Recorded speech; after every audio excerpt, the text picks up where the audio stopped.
brings than before. So, but it's excited to have summer. It's getting there. Yeah. July. It's already July. It's already next week. So we are really ahead of the corner. Yes. So we are almost going live. So just wanted to say welcome to our community online. We are just waiting another 20, 30 seconds to assure that everyone is able to see the entire episode of the podcast before kicking off the show. And that's it. And we are live. So welcome to the ScaleUp Valley community over there. So as you know, we are here every week to interview some of the best tech companies in the world, and of course, some of the best tech executives. The episode today is about scaling enterprise sales, and we have the pleasure of having with us Jessica Klek, the VP of Enterprise Sales at SalesLoft. So Jessica, thank you so much for joining us today. Thanks for having me, Mike. I'm excited to be here. So looking forward to the show, and of course, a lot of startups out there are scaling up, and at the same time, they start already with enterprise, or they want to do the move from SMB to enterprise sales, and it's usually a very complicated one. Also in terms of managing the expectations of investors, of doubling, tripling, because there is a lot of adaptations to start seeing results on enterprise.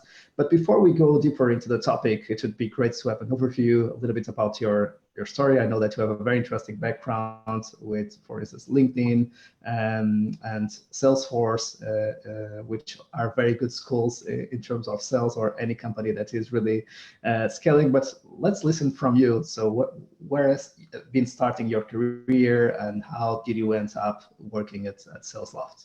Sure. Thanks so much.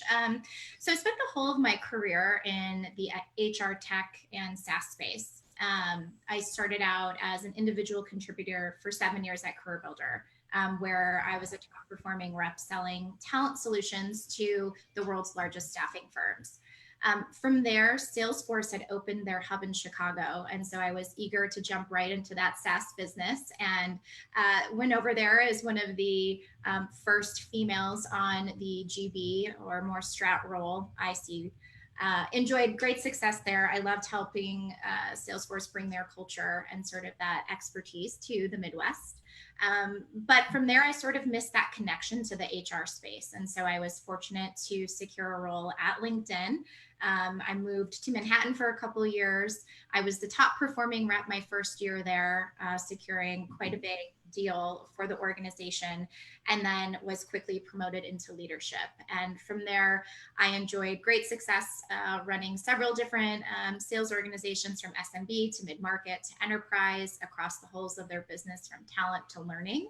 And then from there, I took sort of the leadership skills and abilities that I had from sort of building different startups within that larger organization, and deployed that at an HCM organization, building out a global content business for them. From there, I was fortunate to join SalesLoft after being connected with our Chief Revenue Officer, Sean. I was very inspired by Kyle's mission and the sales engagement space in general, knowing full well that being a leader of sales teams has really pointed out all of the gaps that were there from a technological perspective. And so fortunate to have joined and help with that initiative to scale SalesLoft into the enterprise.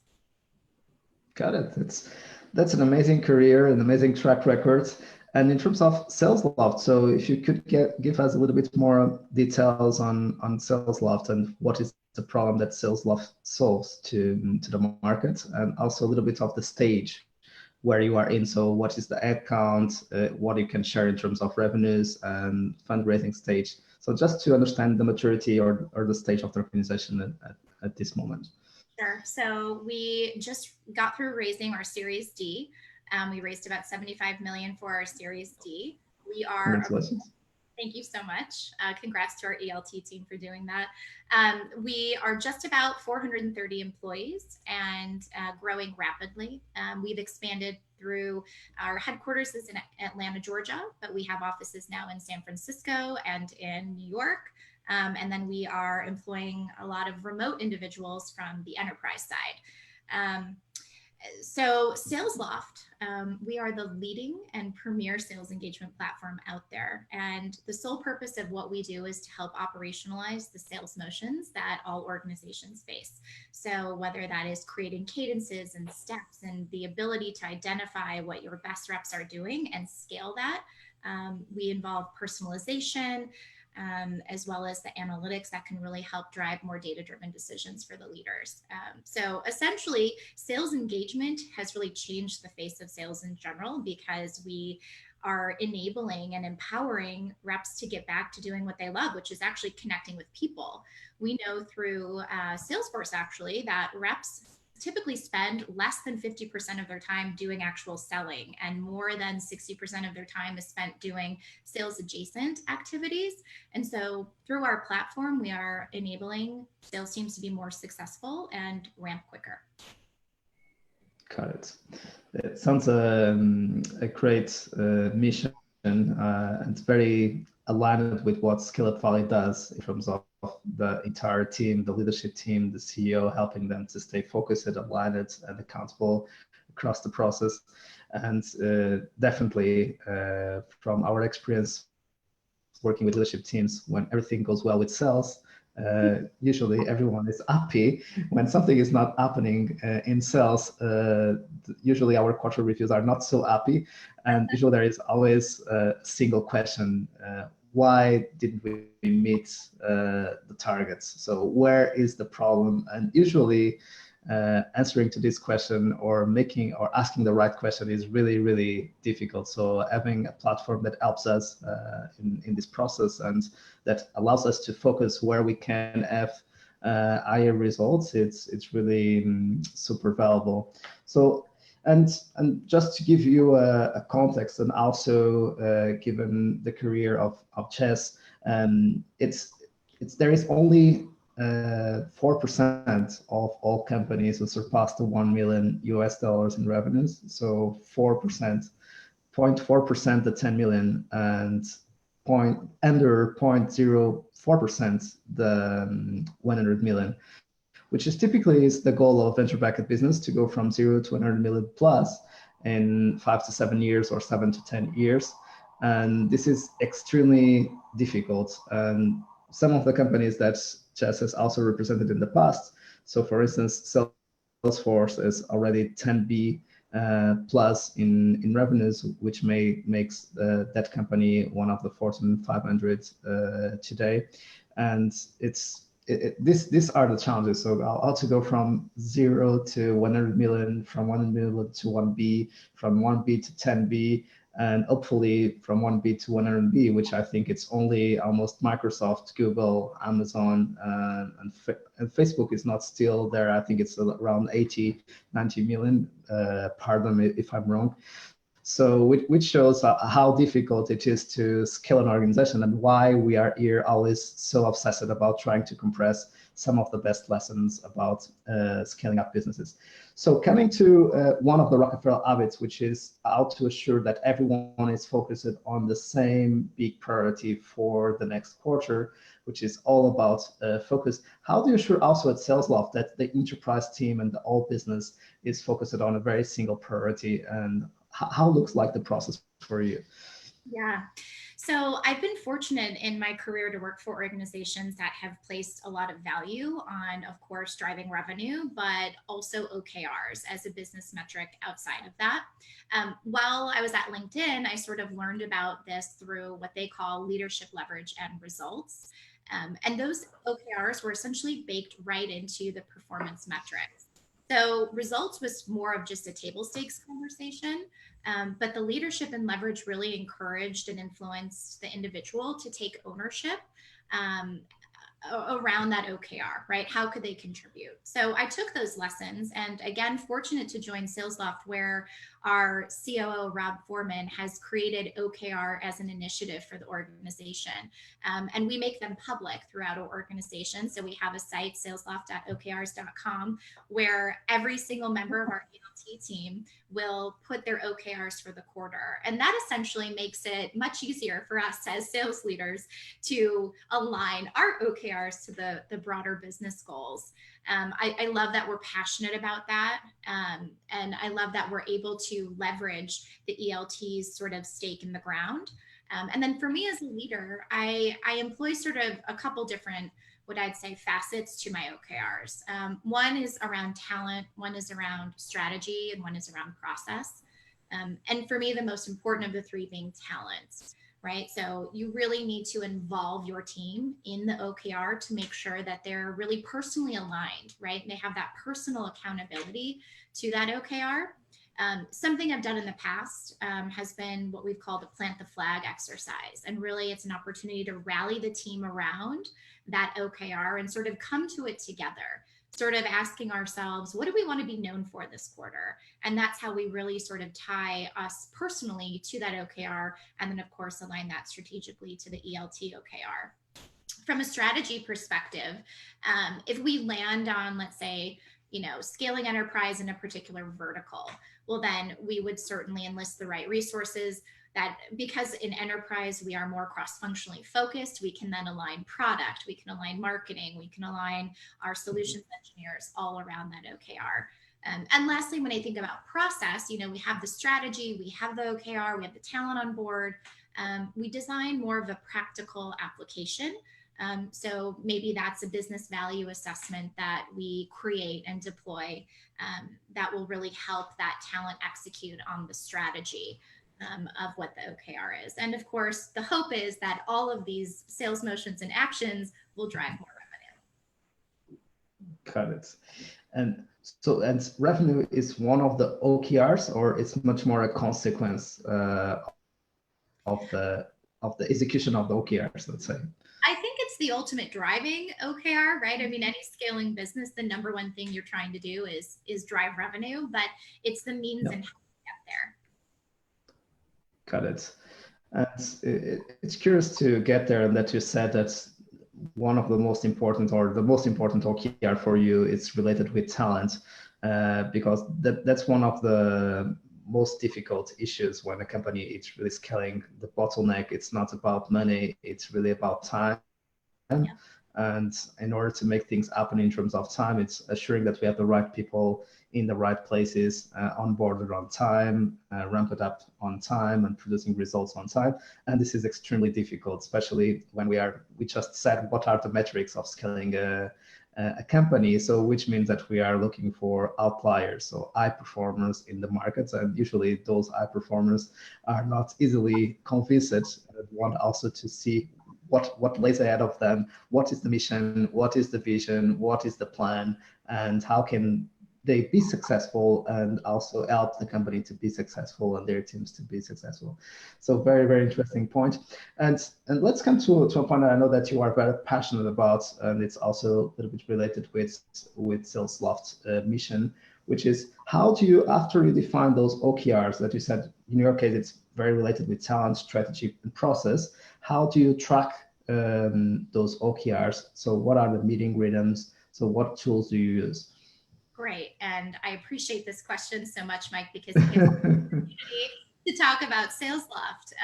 And again, I already spoke about what our platform does, but basically when we align the strategy, process, and the talent to this OKR, it involves that that metric of what are we going to do to get there, right? So if scaling the enterprise is one of our OKRs, then the insights I can derive from our platform really help me evaluate how we're hitting our metrics or not. So essentially, part of the process is how are we going to market? How are we, what messaging are we putting in the marketplace? What are the best reps doing?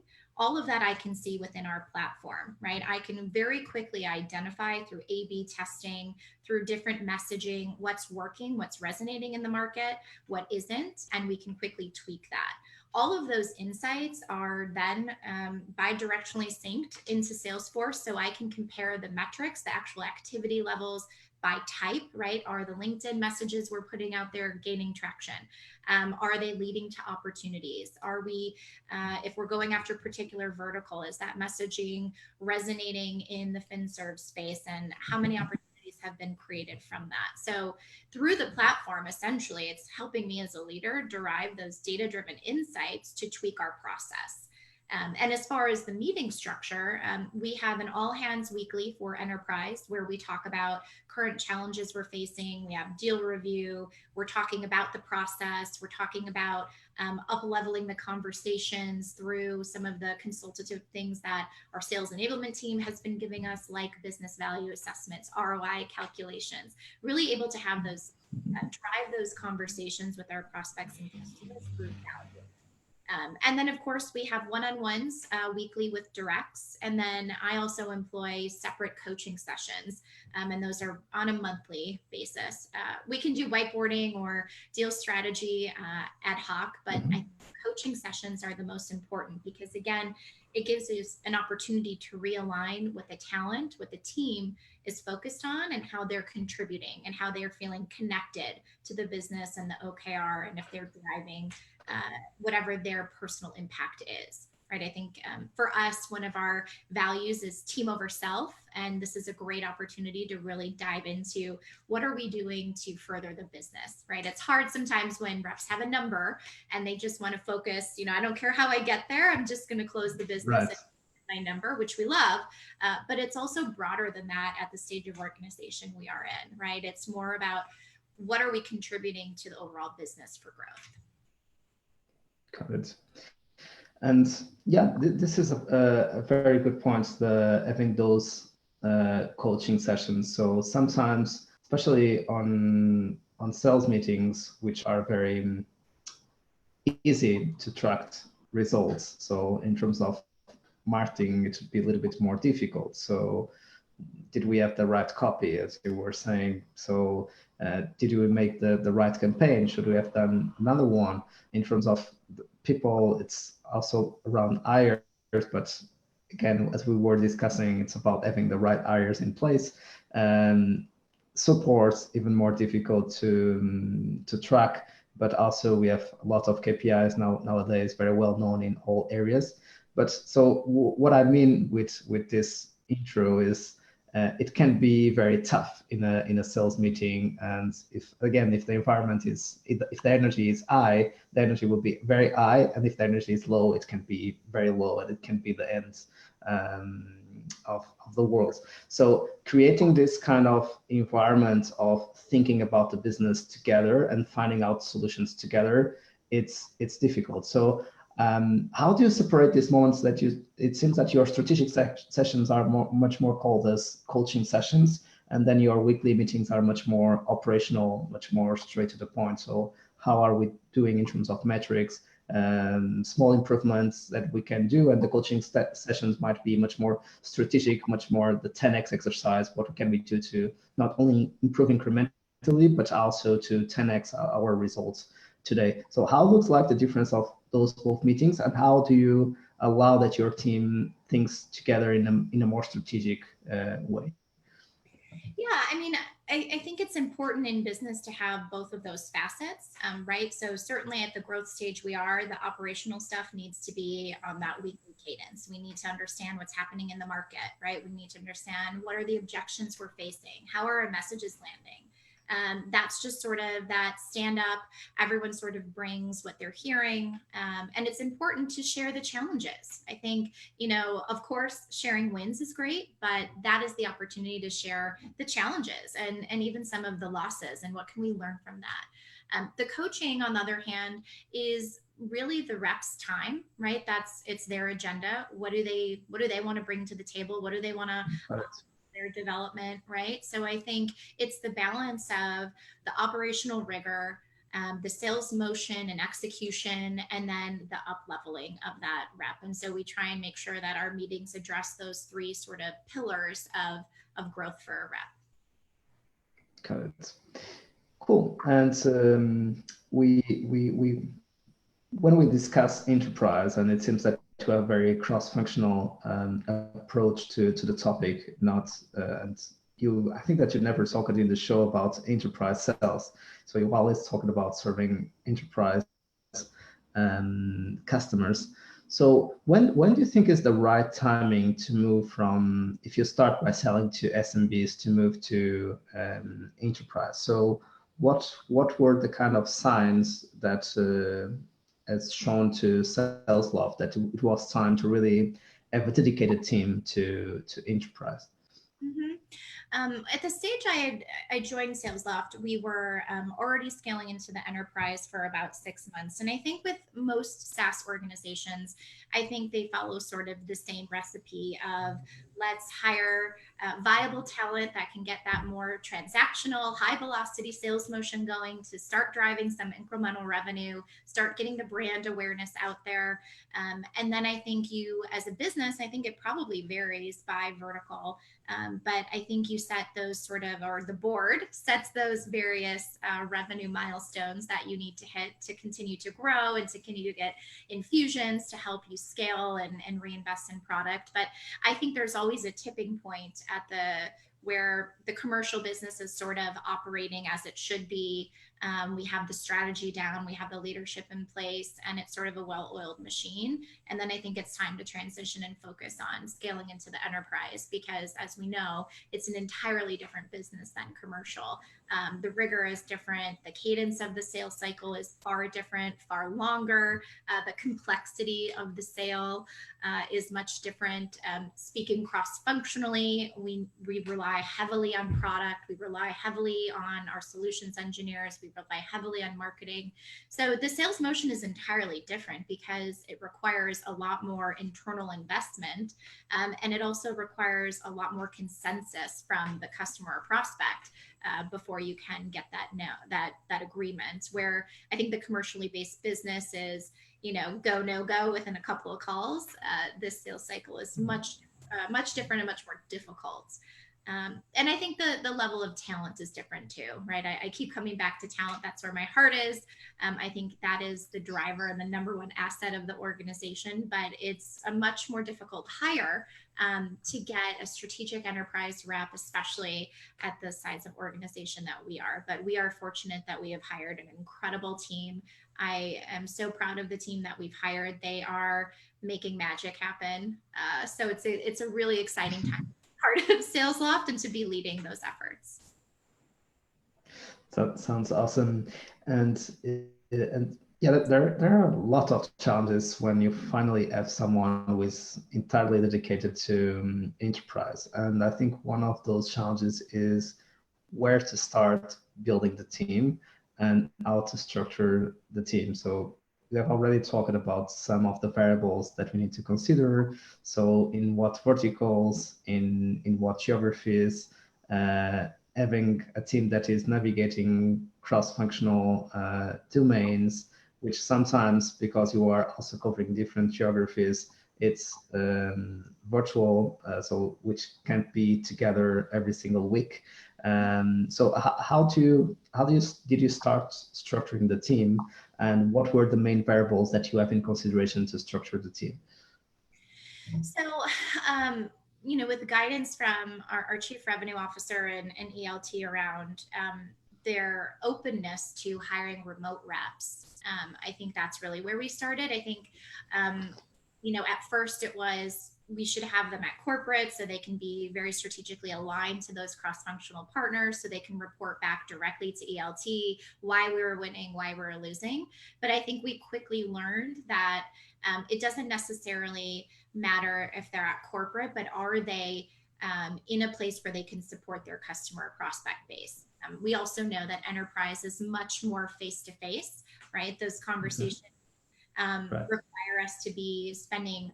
Sometimes we're on site with prospects for weeks at a time, evaluating their entire go to market, meeting with all of their cross functional partners, really helping them design what their go to market sales should look like, what their sales strategy even or their process should be.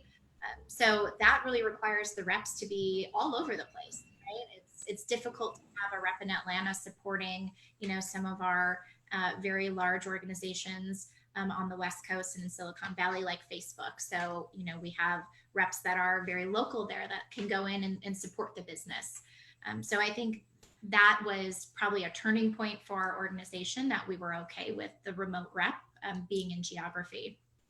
I think also when you structure the teams, the differences between commercial and enterprise is more around we kind of went back and forth on, do we go for the very strategic long-term enterprise sales rep, that's been at Salesforce for 10 years, that could come in and just like bring those relationships, or do we sort of place our bets with a very hungry, accomplished mid-market rep that would come to the organization and really want to prove their worth, really want to prove that they can be successful in enterprise. So for us, we kind of teetered between the two sort of profiles. And I think we ended up with a fantastic mixture of both, but certainly different than that profile you would look at on the commercial side. Got it. And I'm not sure if it is yet the time, but are you thinking about having any kind of responsible per vertical, or this is something still early to start having those responsibilities in place in the team structure? Yeah, I think where we are, it's certainly something that we've been thinking about. I think for us, sales engagement it spans all verticals, all businesses. Any organization that sells something can leverage our platform. And for us, there's just so much to go after right now. I think as we verticalize, we'll probably look to expand the product in ways that might serve our customers, like in healthcare, a little bit differently, or financial services a little bit differently than we serve most of the sort of broad stream go-to-markets that the rest of the sales organizations have. Got it. Sounds perfect. So we started by discussing the Rockefeller habit number 2, which is how to ensure that we have everyone in the team focuses on just one big rock or one main milestone for the quarter. Then we move forward to kind of ask, so how do we track this? What meeting rhythms do we have, which is Rockefeller habits number 3, to ensure that we are tracking and taking decisions along the way during the quarter, week after week, if possible, day after day, hour after hour, so that we learn very quickly. And we ended up discussing Rockefeller number 1, which is how do you ensure that the team is healthy and aligned? How do you structure the team to really leverage this big opportunity that SalesLoft has had and is already conquering with amazing results, as you shared before. So there is so much to discuss in this space that I think that we would stay here for hours and hours in the show. But so it's also a good opportunity to have you back later on to share a little bit more about the process scaling SalesLoft in the upcoming months. So I'd like to ask you a final question that we always ask to our guests on the show, which is, if you would have the opportunity to catch up with Jess 1 year ago when you joined SalesLoft, and as you prefer, 5 or 8 years ago when you were starting at LinkedIn. So what kind of advice or what would you tell her? So I will start with the younger version of me. Got it. Going back, I wish someone had brought the idea, or I had heard about the idea at the start of my career, for building your own personal board of directors. It's an idea I heard later in life, but has been unbelievably valuable to my career trajectory. And what essentially a personal board of directors is a group of advocates and mentors, and in some cases sponsors, that can give you both internal and external advice. I make sure that I have, a voice younger than me, a voice greater than me, all sort of varying degrees of career progression on my board of directors, that essentially help me really think about what I'm doing. And when I have challenges and or I'm facing a new opportunity, how can they help me sort of solve for those things? And just, for the most part, help keep you sane, right? You can find yourself talking, the same sort of talk with the people you work with and that are closer to you, but it is just unbelievably important to get sort of that exterior perspective, to sort of help bring you back down to earth and level set. So I would say if I could go back in time, I would have built that personal board of directors much earlier. And some of those relationships I have today are my most cherished. And then if I could go back a year ago and tell myself, something I wish I had learned before joining SalesLoft was, it's a tough one. That I would have networked much sooner for hiring. We spend a lot of time trying to find really great talent, and I wish I would have already socialized SalesLoft to some of the people that I wished I could have hired that had already gone on to do great things, because I've built phenomenal relationships throughout my career, and I like to take my people with me. So maybe I should have socialized a little bit before coming over. But yeah, I think the most important piece there is that personal board of directors. It's been an incredible influence in my life. And I know so many that I've shared that with and have built their own have seen success through that too. So great question, Mike. and great answer, and it's amazing to see that we are so sophisticated about business, and sometimes we are not so sophisticated about life, and what we should put also a lot of effort on our lives, on designing our life plan, on designing our own advisory board, our own board of directors, as we do with business, by the way. So, which is an amazing advice, and thanks so much for sharing it, Jess. So it was really a pleasure, and thank you so much, Jess, for making the time. Thank you so much, Mike. It's a pleasure to be here.